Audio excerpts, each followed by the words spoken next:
C'est que, et peut-être les deux sexes sont-ils plus apparentés qu'on ne le croit. Oui.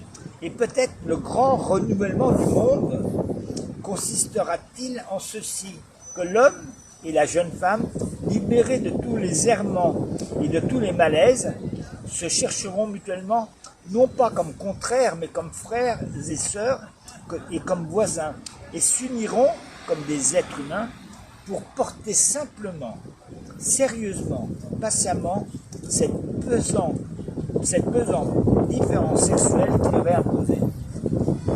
Alors qu'est-ce que tu commentes là-dessus? Je dis que simplement, quelqu'un d'autre, un jour, le sexe va prendre une libération vraie, réelle.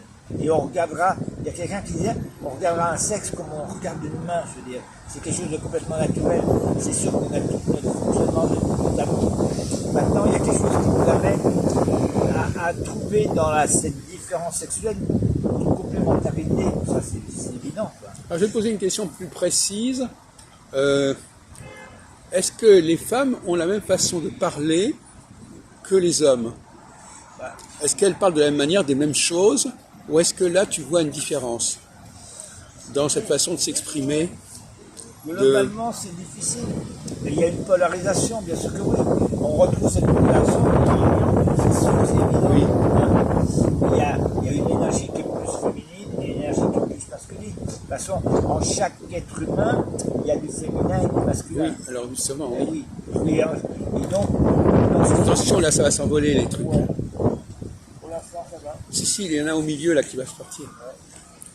Donc, moi, je ne fais pas de généralisation des femmes. Je veux bien parler du féminin et du masculin. Bon, alors, essaye, oui, vas-y. Et donc, oui, l'énergie féminine, elle accueille, elle reçoit, elle perçoit. Ça, c'est le yin. D'ailleurs, au début, j'étais ignare. Je découvre les choses au fur et à mesure. Oui. Le premier livre que j'ai écrit, Yin-Yang. Yin-Yang, on entend parler de ça, Yin-Yang. Je ne savais pas comment ça s'écrit. Et j'ai été chercher. Et dans le Yang, donc A-N-G, Y-A-N-G, Ah, et Ying, au début, je mettais Y-I-N-G. Et là, Eh je me oui. suis dit, ça n'allait pas. Ça n'allait pas. faut pas mettre des G partout. Le yang, il pénètre. C'est le ra, c'est le soleil, c'est l'expression. C'est une énergie qui rentre, qui concrète.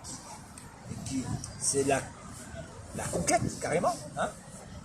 Et le yin, il reçoit. Mais c'est pas ying, c'est yin. Oui, mais enfin, mon cher ami, je me permets quand même de préciser ça une chose, à savoir que les femmes, quand elles te parlent, elles sont souvent très intrusives. Donc, elles se font parfois plus écouter, plus s'exprimer que les hommes. Donc, de ce côté-là, dans l'émission, elles n'ont rien à envier aux hommes. Et c'est pas une question d'envie, je suis absolument d'accord. Il y a beaucoup de masculin chez les femmes, surtout dans notre société. Oui. Et il y a beaucoup de féminin chez les hommes. Donc, on est en train de vivre quelque chose qui rejoint ce texte-là, où les énergies vont se relier, se marier, pas en compétition, pas en confrontation, mais en union, quoi. Et c'est tout un genre, une mutation là qui est en train de se vivre. Et c'est sûr Mais peut-être que ça ne s'exprime pas sur le même plan. Peut-être que les femmes sont plus dans la libération de la parole et les hommes plus dans la libération du corps, par exemple. D'où le problème du viol, etc. C'est bien possible. Il y a vraiment beaucoup de choses qui s'ouvrent quand on sort des mécanismes, des stéréotypes, hein, et qui fait que... C'est pour ça que je ne parle pas des femmes et des hommes. Moi, je parle très clairement du féminin et du masculin. Oui. Ça, c'est clair. Ah ben oui, c'est comme un peu Jung, mais d'accord. Bon, mettons. Néanmoins, donc, ce masculin... Bon, tu ne penses pas que si les hommes et les femmes existent, c'est pour faire... Bon, on peut parler du masculin féminin, bon évidemment, c'est intéressant ce que tu dis, c'est un peu cynique, c'est-à-dire oui, bon, parlons du masculin féminin, comme ça on peut le mettre où on veut, on peut le déplacer, voilà. Mais tu ne penses pas que les femmes, par exemple, pourquoi est-ce que par exemple les femmes aiment être entre elles, par exemple? Il y a les hommes qui préfèrent être aussi entre eux, je sais pas moi. Moi, le côté sociologique, tu crois que l'énergie qui circule entre les femmes... m'intéresse pas.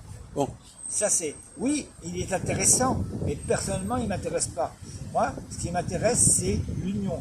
C'est comment les choses vont se marier, comment on va s'ouvrir, comment on va rencontrer. Tout à l'heure, je disais avec quelqu'un, oui. ça serait trop rigolo si, à minuit, il y avait un coup de baguette magique et on changeait de sexe. J'en ai parlé tout à l'heure. Oui. Ce serait extraordinaire. Et on rencontrerait l'énergie que peut vivre une femme et une femme va rencontrer l'énergie de ce que peut vivre. Mais toi, tu un viens de homme. me dire il y a quelques minutes que c'est pas des énergies différentes. On va dire qu'elles sont différentes, Elles mais sont on peut les avoir. complémentaires, elles Oui, mais sont alors donc très finalement, complémentaires. c'est pas pareil d'être né dans un corps d'homme et dans un corps de femme. Non. Ah bon, bah alors précisons. Alors, Il y a un très beau film où on voit, et c'est très très bien fait, je sais plus le titre, on voit dès 7-8 ans, peut-être même avant, un être humain qui est né dans un corps d'homme, sexuellement parlant, et qui petit à petit voit se développer tout son côté féminin, au point de se reconnaître comme femme. oui, mais il y a des gens qui ont ce problème-là. Bien sûr que oui, mais c'est pas oui, c'est un problème sociétal. Quand ça se fait naturellement. Il y a les homosexuels, il y a la, Bien sûr que oui, etc. absolument. Et dans ce film, il est très très bien fait. Là, on voit se développer des toits vraiment au cours même pas de l'adolescence, bien avant. Au niveau des 4-5 ans, 6 ans, 7 ans. C'est très très bien fait. Et c'est très bien accompagné par les parents et qui nous permettent à cet enfant de trouver sa place. Dieu merci, ça se fait comme ça dans un cadre comme ça, c'est magnifique. Mais bon, donc il y a bien une réalité biologique sexualisée, incorporée au niveau du corps, glandulaire même, hein, ça va sûrement. Et puis il y a bien, après justement des choses qui peuvent agir au niveau du Je vois corps. que tu n'as pas une approche cyclique. Une approche cyclique, ça veut dire une approche où parfois, à certaines périodes, c'est plutôt le temps des hommes, et à une certaine période, le temps des femmes, par Oui, exemple. il y a eu ça, c'est très clair. Il y a eu la période, là on est dans la fin peut-être du patriarcat, et avant il y avait le matriarcat. Non, mais Ça, je veux dire au niveau même sur un siècle, même sur des périodes relativement courtes. Oui, T'as c'est pas vrai. par exemple, est-ce que tu as remarqué que dans ta vie personnelle, les femmes avaient joué un rôle plus important à certaines époques qu'à d'autres? Est-ce qu'à certains moments, tu avais l'impression que les femmes entraient davantage dans ta vie, et d'autres moments où tu t'en passais plus facilement et tu... Peut-être que oui. Oui, c'est clair que l'interaction est... Oui, c'est sûr. Mais pour moi, ça fait partie de l'évolution de la vie, de la rencontre avec la vie.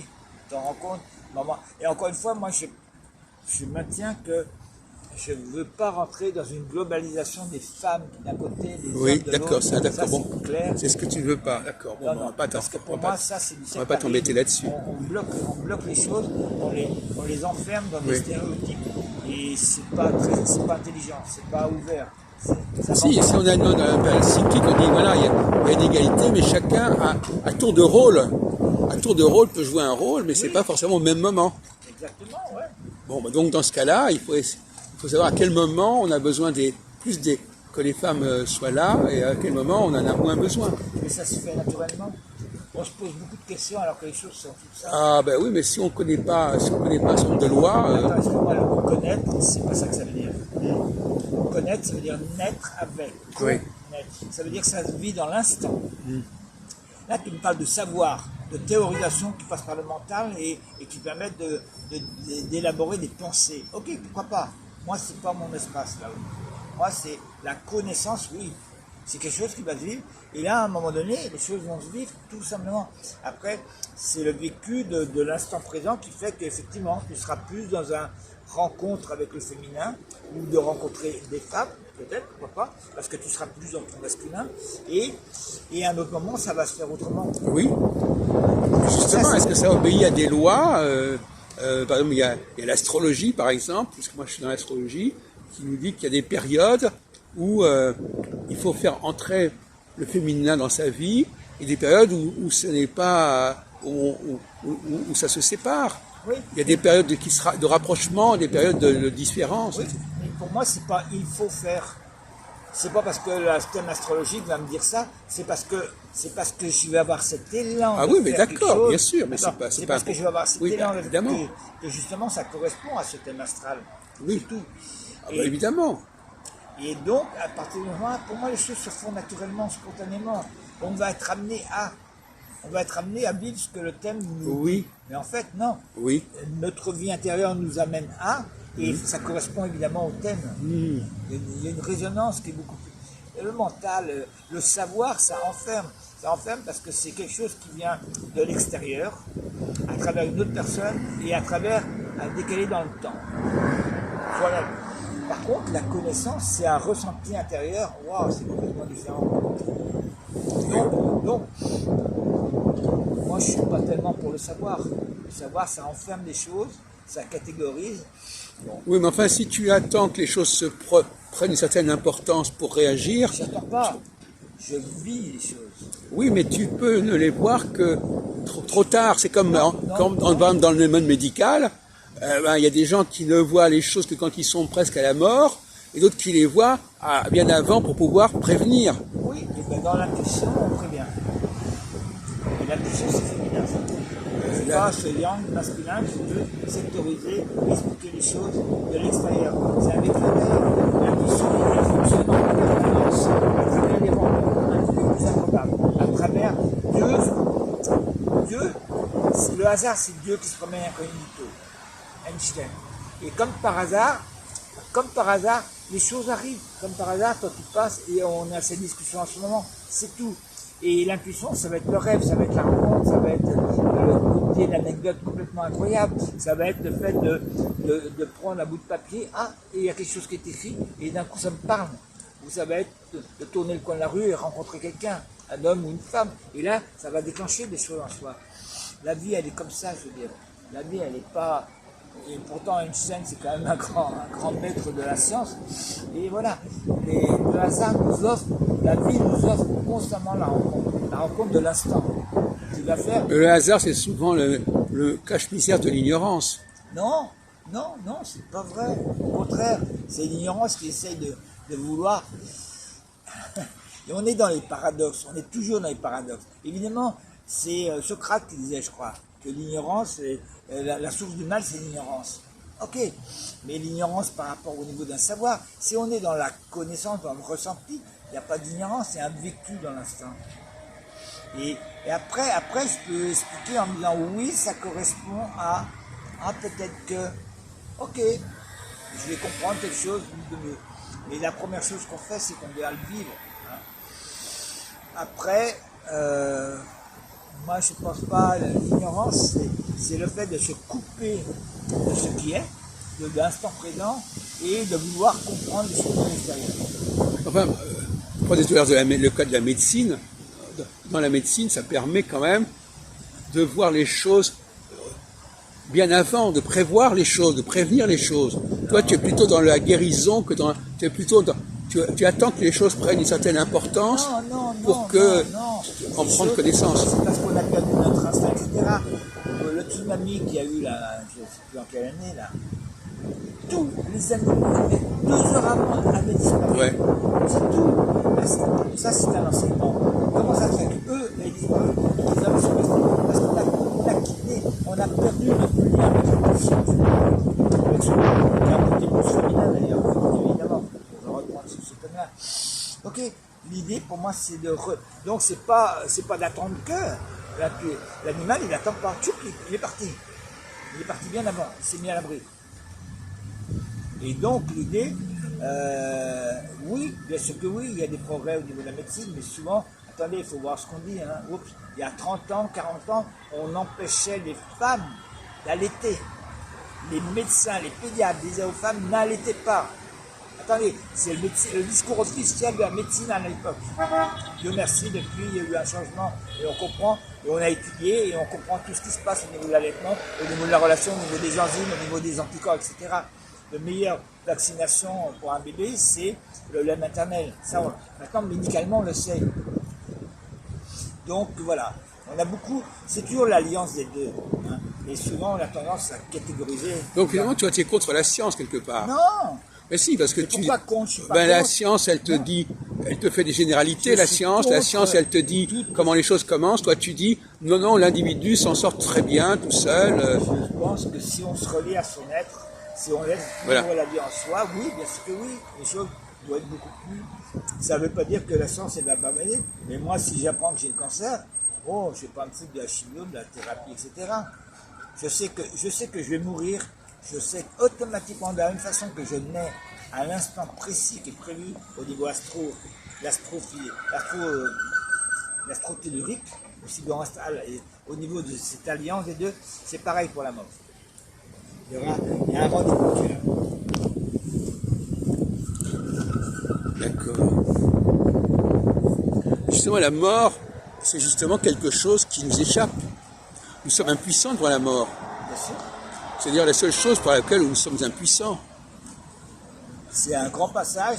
Le grand passage, c'est pas de mourir, c'est d'accepter la mort. C'est d'accueillir la mort. Et elle a un très très beau passage là-dessus, est-il soumis. Elle dit, une vie, quand on a accepté la mort, la vie, elle dit paradoxalement, quand on accepte la mort, notre vie elle est pleine et grande. Il faut retrouver les mots exacts.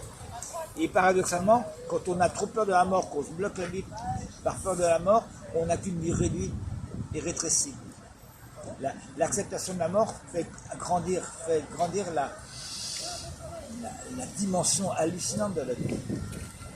Bon, on va s'arrêter là.